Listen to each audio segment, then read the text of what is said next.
Hey everybody, welcome to 10,000 and Below. I'm Tom Vassell, and we are continuing our hunt in the lowest ranked games on Board Game Geek, the largest database in the world, and they just keep getting worse. Although we still find good games. Will we find one or more in the 15,300s and below? Let's find out.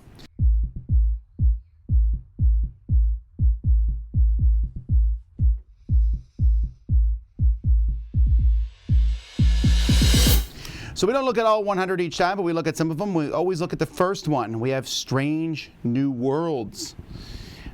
Skunk. I feel like I've seen Skunk before somewhere. Tension, the crazy naming game. Uno Nintendo.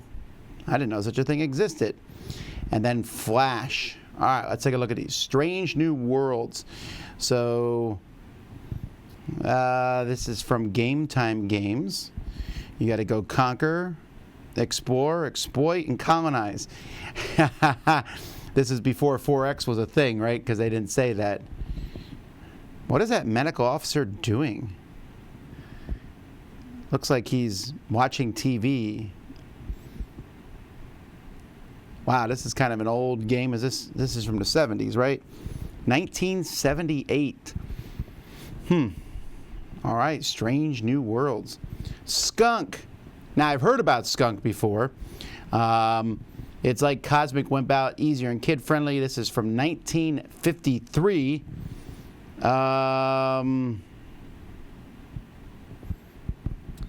You're going to roll as much as you wish. You can pass the dice if you roll 2 skunks. So, yeah, it's just a basic push-your-luck style game. Wonder if anyone watching this has a copy of this. Maybe you do. Tension, the crazy naming game from 1992. Alternate names, Tension the zany crazy naming game, or Tension the top 10 naming game. You have 1 minute to name examples of a given subject, and each correct answer gives you 1 point. Only the 10 answers on the card count. So this is Outburst. Okay. That's what this is, a version of Outburst. Let's see what the comments say on here.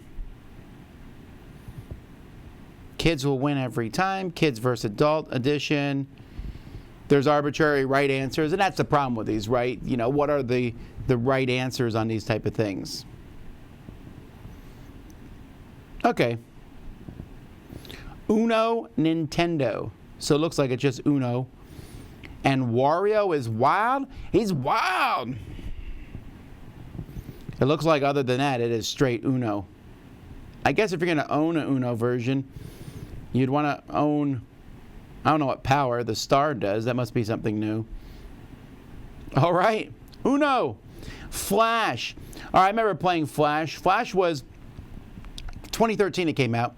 And this was a time period where Blue Orange was turning a corner. At this point, Blue Orange had just been making basically mass market games. They still do make a lot of them. But I remember them demoing this game for me. And you just roll 6 dice. All right, we get 6 dice, and everyone tries to roll and try to get the combination that was asked to be rolled. So it's basically a very, very straightforward, quick dice rolling game.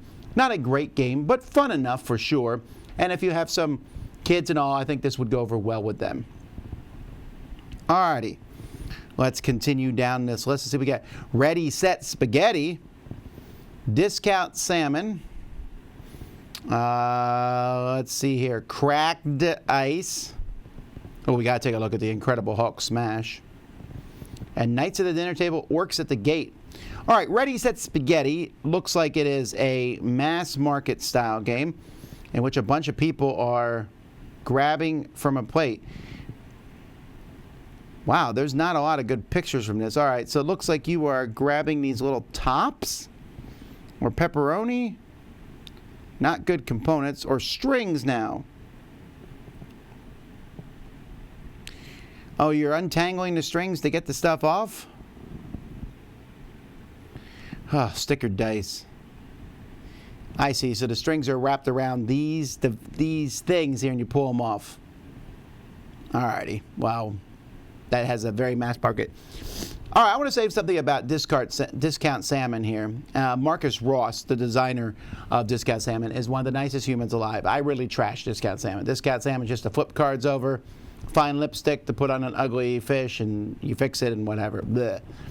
But he was such a good sport about it. He wore a gigantic salmon suit at Gen Con, which is already a hot convention to be at. Wearing one of those would be even tougher. And was so nice and so just fantastic to talk to. And he has continued to design games. In fact, he designed the game Bees, which hit 5,370. And he has, and Let Her Go, which is actually a game that I like quite a bit. So Marcus Ross is a really, really cool guy. And I always like it because when I meet people like that, when I heard he designed Discount Salmon, I was kind of like, oh man, you know, because I was afraid to run into him. But he's a super nice person. And secondly, Discount Salmon has done fairly well. So what do I know? Cracked Ice. This looks like it is another game that uses the pyramids from Looney Labs. And a CD. Okay, I like that concept. Especially now where CDs are pretty much worthless, right? Oh, it's just basically a dexterity game. And you use one of the triangles, put the CD in, and not have them all fall off. Okay, that's pretty funny. Although, ranked pretty low. Hulk Smash. Let's see the Hulk smashing here. Oh, it comes with a big fist. Ooh, if I got that. Ooh, I want this now so I can use it as the Fist of Judgment. I like the 3D buildings. I love those fake expressions. So it looks like you're running through this town with Play-Doh people not wanting to get smashed. Oh, there's a Godzilla version too? Okay, that makes sense. Probably the Godzilla version makes more sense. Hulk isn't walking around smashing people. Like this, anyway. Knights at the Dinner Table, Orcs at the Gate. Now, this re-implements Mall of America. So Mall of America, which I think... Oh, that's actually much lower down on the list. Was about zombies. This is from Jolly Roger Games. And so they remade it here with the Knights at the Dinner Table. If you've never read Knights at the Dinner Table, it's a comic that makes fun of the idiosyncrasies that role players have, especially those who just like to kill everything, the munchkins. And it's really, really humorous comic. I like it a lot. Jim Dietz is the designer of this one. It's designed for the Hackmaster universe, which is the game that they play in the comic, and these are some of the characters in the comic. Yeah, it's an older game too. Jolly Rogers never had the best of quality for their games. This came out in 1998, so 22 years ago. But I mean, if you like the comic, maybe this is worth your time. Alrighty, let's continue down here. Let's see what we can find here. Sweet Honey Be Mine. Sweet, that sounds like a song. Activity Club Edition. Trivia Pursuit, the Beatles Collector's Edition. That is super specific. Rotundo has 104 ratings. Chicago Gangsters has 76 ratings. We'll take a look at that. Then here's a game I reviewed called Oss. Goal. And Farlander and Monkey See, Monkey Do. That's a lot of games. Let's take a look. Sweet Honey Be Mine. That's right. I actually feel like I have this game somewhere. It's a very weird cover. I'm not sure what this game is trying to do. What's interesting about this game is Sweet Honey Be Mine is definitely an English language idiosyncrasy, but this game came from Japan. So, I don't know. The whole thing just kind of turned me off a little. Activity Club Edition. It is an adult version of Activity. Oh, well, so it's that kind of Club Edition. Rotundo. Players put together the best marble collection. Wait, what? Oh, okay. Oh, and this looks like Adlung Spiel. The box, you can always tell the size of the box. Not great artwork. I thought that was a cardinal when I first looked at it, but just some dude. It is Adlung Spiel. This is pretty low ranking. I wonder why. This person gave it a 1. Luck dependent, light quick game, very luck dependent. Engine building game, a set collection game. Random. Okay, so a little random set collection game. Chicago Gangsters. This is from Cosmos. That is not a great cover. Looks like a card game. Chicago and the Golden 20s. Alrighty, lucrative business and smuggling alcohol. Not much more we know than that. Oss. Oss. This is a game based on jacks. Okay. So you're doing different tricks between catching them. So these little stones here are the jacks. They're very similar to jacks in Korea. When I was in Korea, they're like little things filled with sand. These have a little bit similar to that. I don't know why America has all the spikes on them. It seems odd to me. But in this one, you have to do weird things in between catching them. And so that's just not my style at all. Some people might like that. If you like jacks and want there to be more rules, then go for it. Goal. This is a soccer / football game.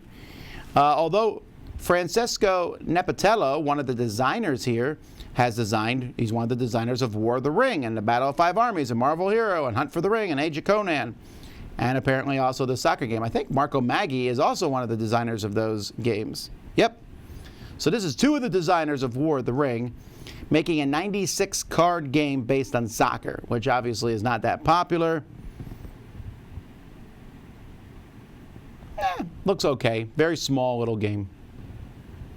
Farlander. This one has 225 ones. This is an abstract strategy game, and it uses these weird shaped hexes that work the same functionally as regular hexes, but these supposedly don't move as much. This isn't actually a bad look for this game. Now, these little round things, whoever decided to use these for area control, these are bad. You drop them, they roll. I'm not the biggest fan of cubes, but I rather cubes almost any day than these. But this looks like a very straight abstract game. There are 7 modular hexagons, that's it. You put your pieces out, then you attack. Very, very straightforward game. A lot of mehs on this one. If you look at the ratings breakdown over here, you can see there's a lot of 6s on this one. Easy to teach. Not a good game. Gorgeous art. Yeah, that's what I was thinking. Obvious decision and no balance for turn order. Oh well. Monkey See, Monkey Do. This is from Cranio Creations, actually 10 years ago. And you have to mime something everyone else has to guess what you're miming. What did I give this one? A 5, yeah. Nah, not a great game. Oh man, I don't really like the artwork of it either. Alrighty, let's continue on as we go down our list here. We have Stingy. We have Laser Battle. Zanzibar. Titus Tentacle. Borneo, and Doodle Dice. Doodle Dice has 423 ratings. That's not a good sign when you have that many ratings. All right, and you're down this low. Stingy is from Reiner Knizia. The interesting thing about Dr. Reiner Knizia is people talk about he's the greatest designer of all time, but he has a lot of games also that are really ranked low too. In fact, I would bet that if you went and looked at who had the most games designed that were ranked 10,000 or less, Reiner Knizia would probably win that. So it's an interesting mix there. And you're getting tiles and swapping booty. Yeah, looks okay. Laser Battle, that's what we want to see. Laser Battle, this came out in 2006. I remember when this came out. I want to say they got sued by the folks who made Ket. Yeah, similar to Deflection Ket, you are bouncing lasers off different things and blowing up your opponent's tower. Yeah, you can even see here Deflection, which is another name for Ket. This was, people compared them. This one did not do as well. Here, Laser Battle, you bounce it off angles. There's 16 different angles. So it's probably not as clean as Ket. I love the idea of this, but Ket, which is spelled K-H-E-T, by the way, is probably the better game. Probably better quality, too. Zanzibar. This is from Franz Beno de Long, who designed Container and Manila. I like Manila, hate Container, but he was also a judge, go figure, in Germany. He passed away several years ago. So this is one of his lesser-known games. I don't know anything about it. It's from Winning Moves. Someone's really got to go fix these descriptions sometime. The newest game. Well, yes, in 2007 that might have worked.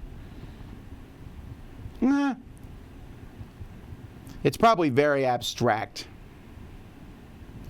Titus Tentacle. Okay, this is a kid's game, essentially.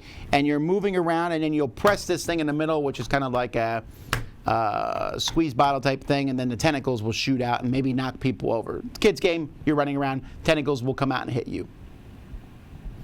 Borneo, this one's from Paulo Mori. Paulo Mori, who designed the pirate game, which his name just went out of my mind. He also designed Vasco da Gama.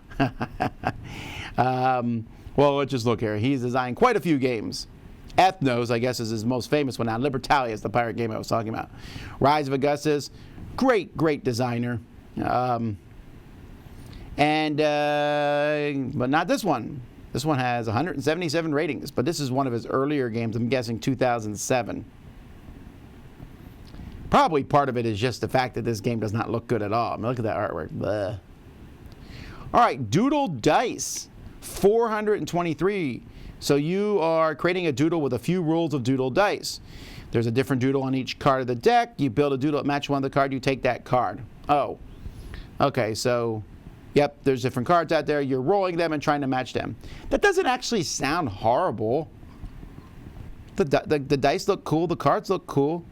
It's probably just too light for people at Board Game Geek. There's definitely a lot of sixes. Oh, Mean-Hearted. You take cards from other players. That's problematic. All right, let's continue on. Let's see. Oh, here's one I've given a 7 to. Animal Crazy. Eternus. I like the name of this one. Making Profit, the board game. Let's continue down here. Terror Ixico. I like the name of that, so we'll take a look at that one. That one sounds interesting. War Angel card game, which I never played. Moonshiners of the Apocalypse. All right, that's a few. Let's take a look at them. Animal Crazy. This is from Bruno Feduti. Oh, alternate name, Demo Crazy. Okay, so this is Demo Crazy. I was like, I don't remember playing this game. Wow, Demo Crazy's rated this low. I really love the concept of this game. I like Demo Crazy. So in Demo Crazy, there's a bunch of discs. All right, whatever. Everyone gets some discs. They're worth 1 point each. But as the game goes by, you are going to be consistently voting yes or no on different rules that come into play. So like all red discs are now 3 points, and we all vote on that. Everyone passes the disc to the person on their left. Yes, the game can possibly be broken in various ways, but I really, really, really like the concept of it a lot. This box isn't, and art isn't doing it any favors, but I really like the concept of this and have had a lot of fun playing this one, especially with classes. Eternus. Oh, I played this one. Well, obviously, I've rated it a 6. This is a 3D strategy game. Get 4 in a row. That's all this is. It's Connect 4, but it goes around in a circle, so it's a little harder to see. It's more of a talking point than it is really a good game. Terror Ixio. This one here is self-published. Mexican legends were kept in the book of Terror Ixio. When the book is opened, monsters are released. It's a cooperative game about Mexico legends. Well, I like the idea of this theme. And the game looks good. Alrighty, let's look at the comments. I'm about to have my... Oh, wow. Mostly 10s.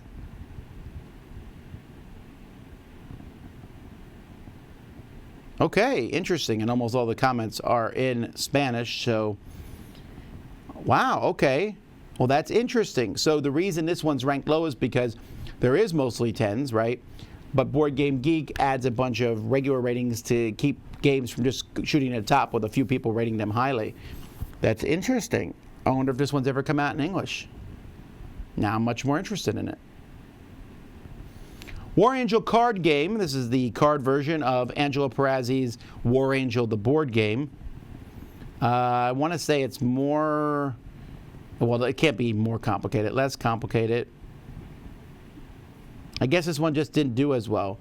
Again, this Angelo is crazy. He made so many factions for War Angel, so many different generations, and this card game looks like it has a lot of them. Moonshiners of the Apocalypse. I distinctly remember talking about this one when it was on Kickstarter because it was just a funny theme.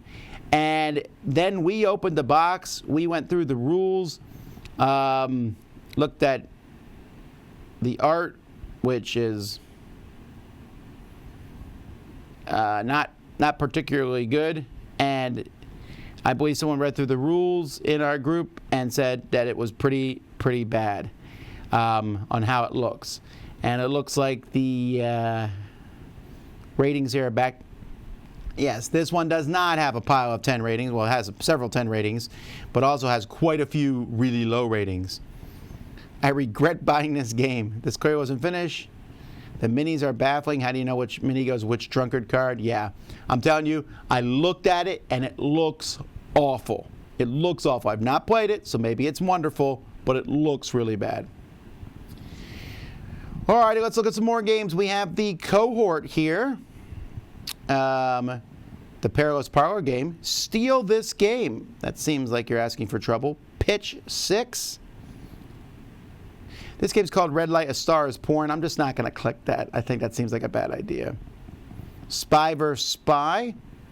Scoop. Creature College. There's a lot of games that we haven't looked at yet. House Flippers. Alpha Pet. I'm just clicking on a lot of these. We're going to zoom through here. This video is longer than normal. And Foreclosed. All right. Oh, I also want to look at this Spline game. All right, Cohort. Polish Armor. Caesar has asked his legions to assemble. I like how that looks, but it looks more like a Take That Saga. Oh, it's from Mage Company. Yeah, unfortunately, the games from Mage Company never feel balanced or finished. Perilous Parlor game. This was inspired by the series of Unfortunate Events, 2002. Huh. That's an early game based on this series of novels. Were the books even finished in 2002? I don't think they were. This game doesn't look very good. It looks like a roll and move style game. That is the art from the books, for sure. Steal This Game. Oh, okay, I remember this. David Terzi, okay, he designed this. This is from Looted Creations. This is after the Essen Spiel fair in which someone stole a bunch of their cash. So he quickly put this game up on Kickstarter, and they sold it and made some of the money back that they had lost. Although the game itself is obviously not fantastic. It's okay. Which means it's probably not that good, because the goodwill of the game, I would think, would skew the ratings slightly higher, and since they're not, it's probably just not a good game. But it was a very nice thing of David to design for them, and I'm glad they got their money back. Pitch 6, Stake Your Claim. It is a trick-taking game. You get 6 ones, then you bid on how many points you think you can take. Keep in mind, if you name Trump, you're the winning bidder. I don't know that I like that you have... I don't know that I like that you have only 6 cards out of the deck, though. In a 4-player game, it's only 24 out of 52 cards. It also looks like you can play the game with a normal deck of cards. Spy vs. Spy. I've never been a big fan of Mad Magazine, but I've always enjoyed Spy vs. Spy. I don't know if this game's any good. It looks very, very... a product of the 80s? 86, yes. Oh, I do like that the bombs have things on there. Remove a tile, move a bomb, draw and play. I might get this, if I saw it at a thrift store just to get these bombs to use in something else. Scoop, the game that makes headlines. You want to fill a blank page of newspaper with stories and advertisements. I like that theme. Easy does it with Flexio casters. Know the joy of giving. 365 handkerchiefs. Dinky toys. I really like how these cards look. I like there's stories. Yeah, this is a cool concept. It's an older game for sure, but I like the idea of filling a newspaper with advertisements and stuff, especially those old advertisements and things. 1953, not a great game, I guess. But man, I wish someone would make a cool game where you fill a newspaper. I know that there was that one game, a penny something, that was about that slightly, but I still wouldn't mind a game where I had my own player board and the whole game was about filling it with a fun newspaper, stories and ads and things. Creature College, this is a kids game. You're collecting more victory points by doing missions, research labs. I want to say it's a kids game. Yes. Really nice components too. Lots of shirt about the game. When did this one come out? 2016 is when I took a look at this one. House Flippers. This one I gave a 6 to because at the end of the day, it's just about speed. I personally like this and have a lot of fun with it, but if I played you in this, you watching, and you've never played before, I'm probably going to beat you because it's about flipping timers and doing things faster than everybody else. And there's just not a huge audience for that. But I had a fun time doing it. But you just flip cards, grab cubes, use those cubes, buy other cards, buy other cards. Once you get a certain number of cards, you win. That's the game. Alphabet, which they cannot spell, re-implements Scrabble. Got it. I like that. This was reintroduced in Sweden. It was translated as alphabet. Okay, that makes more sense. But that's funny. I just like that it's re-implements Scrabble. Foreclosed. So this is a game from Mercury Games, and this one is just not that great of a game. You are getting a single item, and then you can make offers, but they can pay more money than you offer them, which sounds like a good idea. It just did not work very well, and that artwork is just really, really bad. Spline, I wanted to look at this one. A 2-player game, a pyramid of 30 marbles. Looks like a neat idea. Let's see. Oh, it's from Nestor. Nestor Games. Oh, unfortunately, it has a lot of low rankings, though. It's 4x4x4 tic-tac-toe. Oh, well. But I like the way it looks. Alrighty. Well, I guess as I get farther down on this list, we're going to find more and more weird and odd and esoteric stuff. Well, who knows? Thanks for joining me. Is there a game that you wish I had talked more about? Mention it in the comments. Until next time, though, I'm Tom Vassell, and you've been watching 10,000 and Below on the Dice Tower.